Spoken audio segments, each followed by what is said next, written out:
সাধারণ মানুষের দায়িত্ব প্রাপ্ত হিসেবে আপনার যে আসনে আসীন আছেন সেখান থেকে আপনাকে আমরা সাধারণভাবে অনুরোধ করতে এসেছি, শান্তিপ্রিয়ভাবে একটা কথা জানান দিতে এসেছি যে এলাকার মানুষকে মৃত্যুর মুখোমুখি দাঁড় করিয়ে দেবেন না।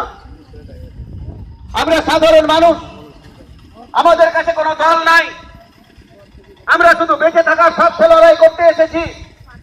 আমাদের কাছে কোনো স্বার্থ নাই, আমাদের কাছে কোনো রাজনীতি নাই।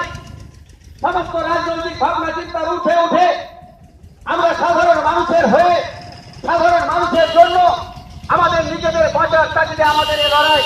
সুতরাং এই লড়াই আপনাকে মেনে নিতে হবে।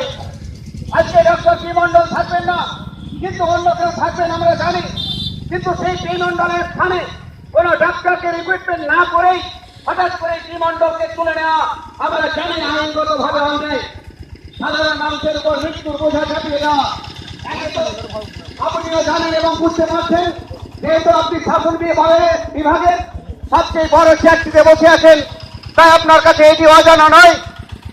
বীরভূম জেলার নলাটি 2 নম্বর ব্লকটা একেবারে প্রান্তিক এলাকা, এখানে উন্নয়ন এখনো এসে পৌঁছায়নি।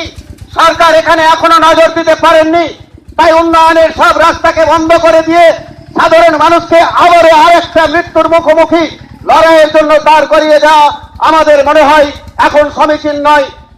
তাই সাধারণ মানুষের দাবিকে মেনে নিয়ে এমার্জেন্সি বিভাগ, যেখানে প্রতি মুহূর্তে এই বিশাল এলাকা 72টি গ্রাম, 99টি সংসদ, এই বিশাল এলাকার সাধারণ মানুষ